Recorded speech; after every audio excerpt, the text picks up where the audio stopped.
23 March 1931 ਦਾ ਉਹ ਦਿਨ ਜਦੋਂ ਭਗਤ ਸਿੰਘ, ਰਾਜਗੁਰੂ ਅਤੇ ਸੁਖਦੇਵ ਨੂੰ ਫਾਂਸੀ ਤੇ ਚੜ੍ਹਾ ਦਿੱਤਾ ਗਿਆ ਸੀ।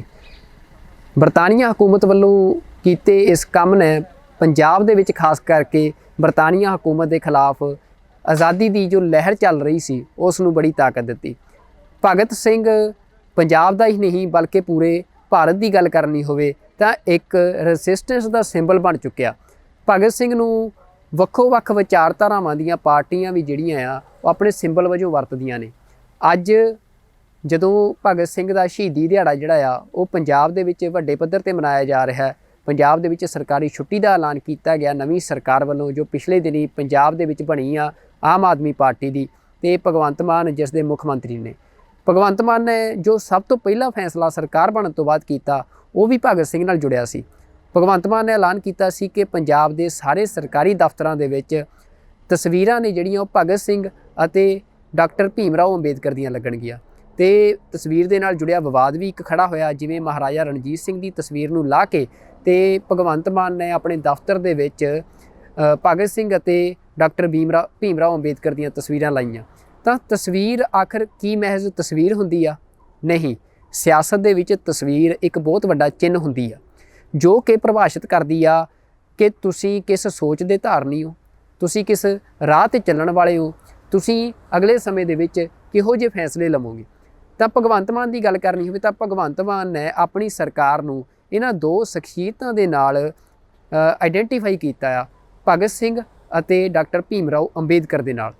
ਅੱਜ ਭਗਤ ਸਿੰਘ ਦਾ ਸ਼ਹੀਦੀ ਦਿਹਾੜਾ ਆ ਤਾਂ ਗੱਲ ਭਗਤ ਸਿੰਘ 'ਤੇ ਕੇਂਦਰਿਤ ਹੀ ਰੱਖਾਂਗੇ। ਸਾਡੀ ਜਿਹੜੀ ਇਹ ਸਾਰੀ ਪੇਸ਼ਕਸ਼ ਆ ਜਾਂ ਇਹ ਸਾਰੀ ਸਟੋਰੀ ਆ ਉਸ ਦੇ ਵਿੱਚ ਅਸੀਂ ਇਹ ਗੱਲ ਘੋਖਣ ਦੀ ਕੋਸ਼ਿਸ਼ ਕਰਾਂਗੇ ਕਿ ਆਖਰ ਭਗਤ ਸਿੰਘ ਦੀ ਸੋਚ ਕੀ ਸੀ, ਭਗਤ ਸਿੰਘ ਦੀ ਵਿਚਾਰਧਾਰਾ ਕੀ ਸੀ। ਇਸ ਦੇ ਉੱਤੇ ਬਹੁਤ ਵੱਡੇ ਵੱਡੇ ਲੇਖ ਲਿਖੇ ਜਾ ਚੁੱਕੇ ਨੇ, ਵੱਡੀਆਂ ਵੱਡੀਆਂ ਕਿਤਾਬਾਂ ਲਿਖੀਆਂ ਜਾ ਚੁੱਕੀਆਂ ਨੇ, ਭਗਤ ਸਿੰਘ ਦੀਆਂ ਆਪਣੀਆਂ ਲਿਖਤਾਂ ਵੀ ਸਾਡੇ ਕੋਲ ਮੌਜੂਦ ਨੇ। ਪਰ ਅਸੀਂ ਇੱਕ ਇਹ ਛੋਟੀ ਪੇਸ਼ਕਸ਼ ਆ, ਬੜੀ ਬਰੀਫ ਸਾਡੀ ਇਹ ਐਕਸਪਲੇਨੇਸ਼ਨ ਹੋਊਗੀ ਤੇ ਅਸੀਂ ਖੁਦ ਨਹੀਂ, ਅਸੀਂ ਆਪਣੇ ਤੋਂ ਇਲਾਵਾ ਜਿਹੜੀਆਂ ਕੁਝ ਸਿਆਸੀ ਧਾਰਾਵਾਂ ਨੇ ਜਿਹੜੀਆਂ ਭਗਤ ਸਿੰਘ ਨੂੰ ਆਪਣੇ ਆਈਕਨ ਵਜੋਂ ਪੇਸ਼ ਕਰਦੀਆਂ ਨੇ ਜਾਂ ਪ੍ਰੈਜ਼ੈਂਟ ਕਰਦੀਆਂ ਨੇ, ਉਹਨਾਂ ਦੇ ਨਾਲ ਗੱਲਬਾਤ ਕਰਕੇ ਉਹਨਾਂ ਦਾ ਵੀ ਵਿਚਾਰ ਜਾਣਾਂਗੇ ਕਿ ਉਹ ਭਗਤ ਸਿੰਘ ਨੂੰ ਕਿਵੇਂ ਦੇਖਦੀਆਂ ਨੇ। ਤਾਂ ਮੈਂ ਦੱਸਣਾ ਚਾਹੁੰਦਾ ਕਿ ਸਾਡੇ ਨਾਲ ਇਸ ਸਾਰੀ ਗੱਲਬਾਤ ਦੇ ਵਿੱਚ, ਇਸ ਪੇਸ਼ਕਸ਼ ਦੇ ਵਿੱਚ ਅਸੀਂ ਜਿੱਥੇ ਇੱਕ ਪਾਸੇ ਜਿਹੜੀ ਖੱਬੇ ਪੱਖੀ ਵਿਚਾਰਧਾਰਾ ਆ, ਜਿਹੜੀ ਲੈਫਟ ਦੀ ਆਈਡੀਓਲੋਜੀ ਆ, ਉਸ ਨੂੰ ਅਪਣਾਈ ਹੋਈ ਜਿਹੜੀ ਇੱਕ ਵਿਦਿਆਰਥੀ ਜਥੇਬੰਦੀ ਆ SFS ਸਟੂਡੈਂਟ ਫॉर ਸੁਸਾਇਟੀ, ਉਸ ਦੇ ਜਿਹੜੇ ਐਕਟਿਵਿਸਟ ਨੇ, ਉਸ ਦੇ ਲੀਡਰ ਨੇ, ਉਹਨਾਂ ਤੋਂ ਜਾਣਾਂਗੇ ਕਿ ਉਹ ਭਗਤ ਸਿੰਘ ਨੂੰ ਕਿਵੇਂ ਦੇਖਦੇ ਆ, ਕਿਉਂਕਿ ਭਗਤ ਸਿੰਘ ਉਹਨਾਂ ਦੀ ਪਾਰਟੀ ਦਾ ਵੀ ਪੋਸਟਰ ਬੋਏ ਆ। ਦੂਜੇ ਪਾਸੇ ਜਿਹੜੀ RSS ਆ, ਰਾਸ਼ਟਰੀ ਸਵੈਂ ਸੇਵਕ ਸੰਘ, ਉਸ ਦੀ ਜਿਹੜੀ ਵਿਦਿਆਰਥੀ ਜਥੇਬੰਦੀ ਆ ABVP, ਅਖਿਲ ਭਾਰਤੀ ਵਿਦਿਆਰਥੀ ਪਰਿਸ਼ਦ, ਉਸ ਦੇ ਜਿਹੜੇ ਐਕਟਿਵਿਸਟ ਨੇ ਉਹਨਾਂ ਤੋਂ ਵੀ ਜਾਣਾਂਗੇ ਕਿ ਉਹ ਭਗਤ ਸਿੰਘ ਨੂੰ ਕਿਵੇਂ ਦੇਖਦੇ ਆ, ਕਿਉਂਕਿ ਭਗਤ ਸਿੰਘ ਉਹਨਾਂ ਦਾ ਵੀ ਪੋਸਟਰ ਬੋਏ ਆ। ਤਾਂ ਜਿਹੜੀਆਂ ਇਹ ਦੋ ਬੜੀਆਂ ਓਪੋਜ਼ਿਟ ਧਾਰਾਵਾਂ ਨੇ, ਲੈਫਟ ਤੇ ਫਾਰ ਰਾਈਟ, ਇਹਨਾਂ ਦੋਵਾਂ ਦਾ ਭਗਤ ਸਿੰਘ ਕਿਵੇਂ ਇੱਕ ਕਾਮਨ ਸਿੰਬਲ ਬਣਿਆ ਤੇ ਇਹ ਦੋਵੇਂ ਭਗਤ ਸਿੰਘ ਦੇ ਵਿੱਚੋਂ ਕਿਹੜੀ ਕਾਮਨਨੈਸ ਆ ਜਾਂ ਜਿਹੜੀ ਇੱਕ ਕਾਮਨ ਗੱਲ ਆ ਉਸ ਨੂੰ ਲੱਭਦੀਆਂ ਨੇ ਕਿ ਭਗਤ ਸਿੰਘ ਇਹਨਾਂ ਦੇ ਵਿੱਚ ਇੱਕ ਕਾਮਨ ਪੁਆਇੰਟ ਆ। ਤਾਂ ਇਹ ਵੀ ਉਹਨਾਂ ਦਾ ਵਿਚਾਰ ਕੀ ਆ, ਇਸ ਪੇਸ਼ਕਸ਼ ਦੇ ਰਾਹੀਂ ਅਸੀਂ ਇਹ ਵੀ ਜਿਹੜਾ ਆ ਉਹ ਸਮਝਣ ਦੀ ਕੋਸ਼ਿਸ਼ ਕਰਾਂਗੇ। ਇਸ ਤੋਂ ਇਲਾਵਾ ਜਿਹੜੀ ਆਮ ਆਦਮੀ ਪਾਰਟੀ ਆ, ਆਮ ਆਦਮੀ ਪਾਰਟੀ ਨੇ ਜਿਵੇਂ ਇੱਕ ਸਿੰਬਲ ਵਜੋਂ ਭਗਤ ਸਿੰਘ ਨੂੰ ਯੂਜ਼ ਕੀਤਾ ਆ, ਜਿਵੇਂ ਇੱਕ ਸਿੰਬਲ ਵਜੋਂ ਉਸ ਨੂੰ ਆਪਣੇ ਦਫ਼ਤਰਾਂ ਦੇ ਵਿੱਚ ਆਪਣੀ ਪਾਰਟੀ ਦੇ ਨਾਲ ਜੋੜਿਆ ਤੇ ਵਿਧਾਨ ਸਭਾ ਦੇ ਵਿੱਚ ਭਗਤ ਸਿੰਘ ਦਾ ਬੁੱਤ ਲਾਉਣ ਦੀਆਂ ਵੀ ਗੱਲਾਂ ਹੋ ਰਹੀਆਂ। ਤਾਂ ਜਿਵੇਂ ਭਗਤ ਸਿੰਘ ਨੂੰ ਇਹ ਪਾਰਟੀਆਂ ਦੇਖ ਰਹੀਆਂ ਨੇ ਤਾਂ ਆਮ ਆਦਮੀ ਪਾਰਟੀ ਜਿਹੜੀ ਆ ਉਹ ਕਿੱਥੇ ਖੜੀ ਆ, ਉਸ ਦਾ ਵੀ ਅਸੀਂ ਇੱਕ ਵਿਸ਼ਲੇਸ਼ਣ ਕਰਾਂਗੇ।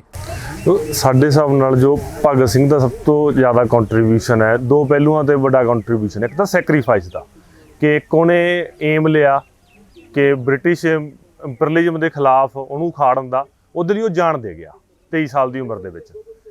ਤਾਂ ਉਸ ਤੋਂ ਅਗਲਾ ਜੋ ਉਸ ਦਾ ਕੰਟਰੀਬਿਊਸ਼ਨ ਹੈ ਜੋ ਬੜਾ, ਜਿਹਦੇ ਕਰਕੇ ਅਸੀਂ ਉਸ ਨੂੰ ਇੱਕ ਹੀਰੋ ਦੇ ਬਤੌਰ ਜਾਂ ਇੱਕ ਸਾਡਾ ਸ਼ਹੀਦੀ ਆਈਕਨ ਹੈ ਜੋ ਸਾਡਾ, ਤਾਂ ਉਹ ਹੈ ਕਿ ਉਸ ਦਾ ਜੋ ਅੰਡਰਸਟੈਂਡਿੰਗ ਆ, ਜੋ ਉਹਦੇ ਵਿਚਾਰ ਨੇ, ਜੋ ਉਹਦੇ ਵਿਚਾਰ ਉਹਦੇ ਕਿੱਥੋਂ ਰਿਫਲੈਕਟ ਹੁੰਦੇ ਨੇ ਉਹਦੇ ਰਾਈਟਿੰਗਸ ਦੇ ਵਿੱਚੋਂ।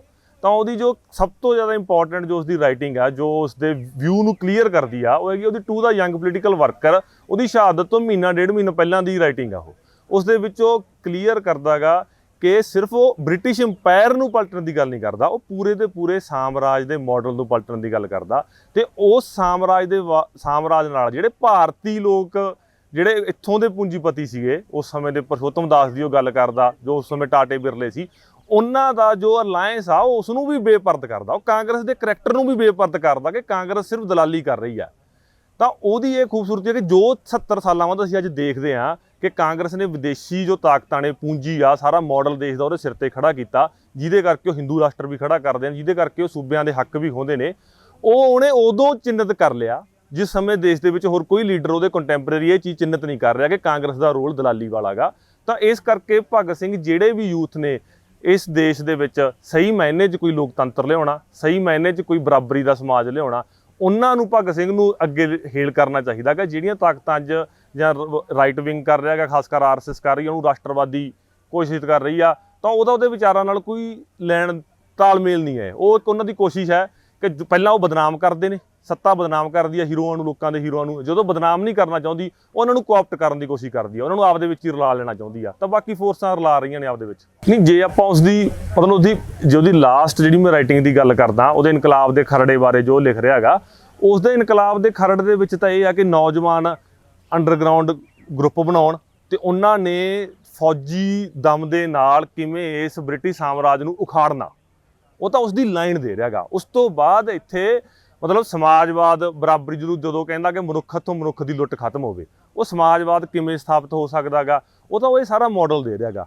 ਉਸ ਦਾ ਕੁਝ ਜੋ ਉਹਦੀਆਂ ਅਰਲੀ ਰਾਈਟਿੰਗਸ ਨੇ, ਉਹਨਾਂ ਨੂੰ ਕੋਈ ਲੋਕ ਮਿਸਐਪਰੋਪਰੀਏਟ ਵੀ ਕਰ ਰਹੇ ਨੇ ਕਿ ਜਿਵੇਂ ਉਹਨੇ ਸਕ੍ਰਿਪਟ ਦੇਵਨਾਗਰੀ ਨੂੰ ਲੈ ਕੇ, ਜੋ ਉਹਦੀ ਉਸ ਸਮੇਂ ਬਹੁਤ ਕਮਿਊਨਲ ਮਾਹੌਲ ਆ, ਦੰਗਿਆਂ ਦਾ ਮਾਹੌਲ ਆ, ਉਸ 'ਚ ਐਡਰੈਸ ਕਰ ਰਿਹਾ ਹੈਗਾ। ਤਾਂ ਅਸੀਂ ਉਹਦਾ ਜੋ ਸਾਰ ਤੱਤ ਆ, ਕੋਈ ਵੀ ਬੰਦੇ ਦੇ ਕਈ ਫੇਸ ਹੁੰਦੇ ਨੇ ਜ਼ਿੰਦਗੀ ਦੇ ਵਿੱਚ, ਕਿਸੇ ਵੀ ਇਤਿਹਾਸ 'ਚ ਆਪਾਂ ਦੇਖਦੇ ਹਾਂ, ਤਾਂ ਉਹਦੇ ਵਿੱਚੋਂ ਆਪਾਂ ਜੇ ਸਾਰ ਤੱਤ ਦੀ ਗੱਲ ਕਰਾਂਗੇ, ਕਿਸੇ ਨੂੰ ਸਿਲੈਕਟਡਲੀ ਕੋਟ ਕਰਨਾ ਇੱਕ ਅੱਡ ਗੱਲ ਹੈ, ਪਰ ਉਸ ਦੀ ਵਿਚਾਰਧਾਰਾ ਦਾ ਸਾਰ ਤੱਤ ਸਾਮਰਾਜ ਨੂੰ, ਜੋ ਅੱਜ ਪੂਰੀ ਦੁਨੀਆ ਦੇ ਵਿੱਚ ਵੀ ਜੰਗਾਂ ਲੱਗ ਰਹੀਆਂ ਨੇ, ਅਮਰੀਕੀ ਸਾਮਰਾਜ, ਬ੍ਰਿਟੇਨ, ਰੂਸੀ ਸਾਮਰਾਜ, ਤਾਂ ਉਹ ਬ੍ਰਿਟੇਨ ਅੰਪਾਇਰ ਨੂੰ ਖਾੜਨ ਦੀ ਗੱਲ ਨਹੀਂ ਕਰਦਾ, ਉਸ ਸਾਮਰਾਜ ਨੂੰ ਖਾੜਨ ਦੀ ਗੱਲ ਕਰ ਰਿਹਾ। ਤਾਂ ਅਸੀਂ ਉਸਦੀ ਜੋ ਸਾਮਰਾਜ ਵਿਰੋਧੀ ਉਹਦੀ ਜੋ ਪਾਲਿਸੀ ਆ, ਉਸ ਨੂੰ ਉਭਾਰਦੇ ਹੋਏ ਅਸੀਂ ਉਸ ਨੂੰ ਹੇਲ ਕਰਦੇ ਹਾਂ। ਇਹ ਸਾਰੀ ਕੰਟਰਡਿਕਸ਼ਨ ਦਾ ਕਾਰਨ ਆ ਕਿ ਜੋ ਇੱਥੇ ਪੂਰਾ ਆਰਥਿਕ ਸੰਕਟ ਹੈ, ਰਾਜਨੀਤਿਕ ਸੰਕਟ ਆ ਪੂਰੇ ਦੇਸ਼ ਦੇ ਵਿੱਚ, ਕਿ ਪੂਰਾ ਪੰਜਾਬ ਇਸ ਵਕਤ ਮਤਲਬ ਉੱਬਲ ਰਿਹਾ ਸੀ, ਉਸ ਦੇ ਉੱਤੇ ਇੱਕ ਛਿੱਟਾ ਮਾਰਿਆ ਗਿਆ ਗਾ, ਉਸ ਨੂੰ ਠੰਡਾ ਕਰਨ ਦੀ ਕੋਸ਼ਿਸ਼ ਕੀਤੀ ਜਾ ਰਹੀ ਹੈ, ਸਿਰਫ ਸਾਰੇ ਮੁੱਦੇ ਚੋਂ ਪਰਾਂ ਕਰਕੇ ਸਿਰਫ ਕਰਪਸ਼ਨ ਨੂੰ ਸੈਂਟਰ 'ਚ ਲਿਆ ਕੇ। ਤਾਂ ਉਹਦੇ ਵਿੱਚ ਉਹ ਇੱਕ ਟਾਈਮ ਦਾ ਇੱਕ ਉਹਨੂੰ ਠੰਡਾ ਕਰਨ ਦੀ ਕੋਸ਼ਿਸ਼ ਆ, ਜੋ ਉਹਨਾਂ ਦੀ ਕਾਮਯਾਬ ਨਹੀਂ ਹੋਊਗੀ। ਮਤਲਬ ਬੇਸਿਕਲੀ ਜਿਵੇਂ ਆਰਐਸਐਸ ਉਹਨੂੰ ਕੋਆਪਟ ਕਰਨ ਦੀ ਕੋਸ਼ਿਸ਼ ਕਰ ਰਹੀ ਆ, ਤਾਂ ਭਗਵੰਤ ਮਾਨ ਉਹਨੂੰ ਸਿੰਬਲ ਦੇ ਬਤੌਰ ਵਰਤ ਰਿਹਾ ਗਾ, ਪਰ ਭਗਵੰਤ ਮਾਨ ਨੂੰ ਭਗਤ ਸਿੰਘ ਨੂੰ ਉਭਾਰਨਾ ਮਹਿੰਗਾ ਪੈਣਾ ਗਾ, ਕਿਉਂਕਿ ਉਹ ਜਿਹੜੀਆਂ ਪਾਲਿਸੀ ਦੇ ਤਹਿਤ ਸਰਕਾਰ ਉਹਨੇ ਚਲਾਉਣੀ ਆ, ਉਹ ਭਗਤ ਸਿੰਘ ਦੇ ਰਾਹ ਦੇ ਉੱਤੇ 1% ਵੀ ਨਹੀਂ ਚੱਲ ਸਕਦਾ। ਉਹ ਡਰਾਮੇ ਨੇ, 6 ਮਹੀਨੇ ਕਰ ਲਏ, ਸਾਲ ਕਰ ਲਏ, 2 ਸਾਲ ਕਰ ਲਏ, ਉਹ ਇੰਨਾ ਕਿ ਚਿਰ ਹੀ ਆ। ਸੋ ਦੋਸਤੋ, ਤੁਸੀਂ ਦੇਖਿਆ ਕਿ ਐਸਐਫਐਸ ਸਟੂਡੈਂਟਸ ਫॉर ਸੁਸਾਇਟੀ ਜਿਹੜੀ ਆਰਗੇਨਾਈਜੇਸ਼ਨ ਹੈ, ਇੱਕ ਲੈਫਟ ਦੀ ਆਰਗੇਨਾਈਜੇਸ਼ਨ ਆ, ਕਾਮਰੇਡ ਜਥੇਬੰਦੀ ਆ, ਉਸ ਦੇ ਆਗੂ ਭਗਤ ਸਿੰਘ ਨੂੰ ਕਿਵੇਂ ਦੇਖਦੇ ਨੇ, ਭਗਤ ਸਿੰਘ ਉਹਨਾਂ ਦੇ ਲਈ ਕਿਵੇਂ ਪੋਸਟਰ ਬॉय ਨੇ। ਹੁਣ ਅੱਗੇ ਗੱਲ ਸ਼ੁਰੂ ਕਰਨ ਤੋਂ ਪਹਿਲਾਂ ਆਪਾਂ ਚੱਲਦੇ ਹਾਂ ABVP ਅਖਿਲ ਭਾਰਤੀ ਵਿਦਿਆਰਥੀ ਪਰਿਸ਼ਦ, ਜਿਹੜੀ RSS ਦੀ ਸਟੂਡੈਂਟ ਬੋਡੀ ਆ, ਉਸ ਦੇ ਆਗੂ ਜਿਹੜੇ ਨੇ ਜੋ ਸਾਡੇ ਨਾਲ ਜੁੜੇ ਆ, ਉਹ ਭਗਤ ਸਿੰਘ ਨੂੰ ਕਿਵੇਂ ਦੇਖਦੇ ਆ, ਜਾਂ ਭਗਤ ਸਿੰਘ ਉਹਨਾਂ ਦਾ ਪੋਸਟਰ ਬॉय ਕਿਵੇਂ ਆ, ਭगत सिंह ਦੀ आइडियोलॉजी ਉਹਨਾਂ ਲਈ ਕੀ ਆ। सब लोग अपनी आइडियोलॉजी के अकॉर्डिंग एक बड़ी शख्सियत को यूज करना स्टार्ट कर देते हैं, पर भगत सिंह ने कभी ऐसा नहीं कि लेफ़्ट को ऐसा बोल दिया कि हम लेफ्टिस्ट हैं, ऐसा कोई क्लेम नहीं किया था। हम हमेशा से मानते हैं, हम हमेशा से राइट विंग हम पे क्लेम करते हैं लोग, पर राइट विंग के होके भी हमने हमेशा भगत सिंह को अपने आइडियोलॉजी में माना है, हमेशा आइडियल माना है। हम जितने लोग हैं, हर बार हम चाहे उनका 27 सितंबर की बात करें, जन्मदिन की बात करें, या फिर उनके शहीदी दिवस की बात करें, हम हमेशा उनको मानते हैं। और हम हमेशा उनका जीवन ऐसा था कि हमें बहुत कुछ सीखने को मिलता है। आप 23 की उम्र में बलिदान देना कोई छोटी बात नहीं होती देश के लिए। लोग 23 की उम्र में लेफ़्ट की बातें करना अलग बात होती है। नेशनलिस्ट थे, आप ये समझिए ना कि नेशनलिस्ट थे, देश के लिए लड़े, देश के लिए सब कुछ किया उन्होंने, देश के लिए शहीद हो गए। फिर कोई क्लेम कर दे कि वो लेफ्टिस्ट थे, वो चीज़ें हम नहीं मानते। हम हमेशा अपने लिए आदर्श मानते और मानते रहेंगे। हम हमेशा उनके आज भी हम जब भी उनकी फ़ोटो देखते हैं तो हम सबसे पहला होता है कि नमन होता है कि 23 साल की उम्र में देश के लिए बलिदान दे दिया, और लोग उस पर पॉलिटिक्स करना स्टार्ट कर देते हैं। हम इस चीज़ का भी सपोर्ट नहीं करते। देखो, हमने कभी भी हिंदू नेशनलिस्ट की बात नहीं की ABVP में, ना कहीं किसी भी मंच से ABVP के ये बात की गई है। हम हमेशा जब भी बात आती है हर धर्म के लिए खड़े होते हैं, हर धर्म का सपोर्ट करते हैं, जब भी बात आएगी हम हर किसी के साथ खड़े हैं। ये बिल्कुल भी आप एक धर्म से जोड़ के एबीवीपी को देखेंगे तो फिर गलत हो जाएगा। इसका मतलब तो ये होता है कि फिर एबीवीपी में सिख चेहरे नहीं होते। हम, आपको भी पता है, हमारे लिए यहाँ पे कैंपस में प्रेसिडेंट रहे हैं, सेक्रेटरी रहे हैं, सब कुछ रहे हैं।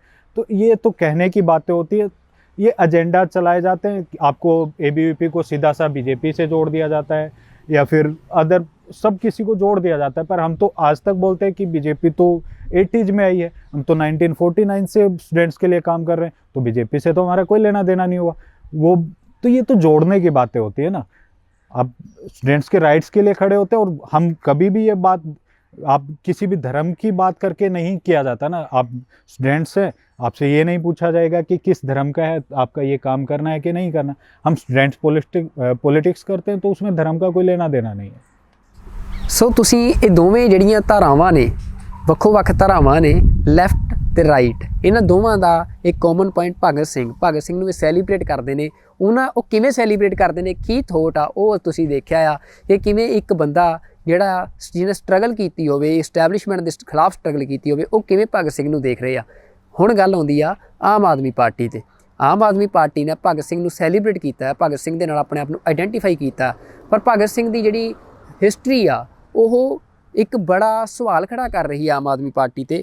ਮੈਂ ਤੁਹਾਡੇ ਨਾਲ ਕੁਝ ਜਿਹੜੇ ਫੈਕਟਸ ਨੇ, ਫਿਗਰਸ ਨੇ, ਉਹਨਾਂ ਦੀ ਜ਼ਰੂਰ ਸਾਂਝ ਪਾਉਣੀ ਚਾਹੁੰਦਾ ਕਿ ਭਗਤ ਸਿੰਘ ਦੇ 2 ਵੱਡੇ ਕਾਰਨਾਮੇ ਆ ਜਿਨ੍ਹਾਂ ਕਰਕੇ ਭਗਤ ਸਿੰਘ ਨੂੰ ਦੁਨੀਆ ਜਾਣਦੀ ਹੈ।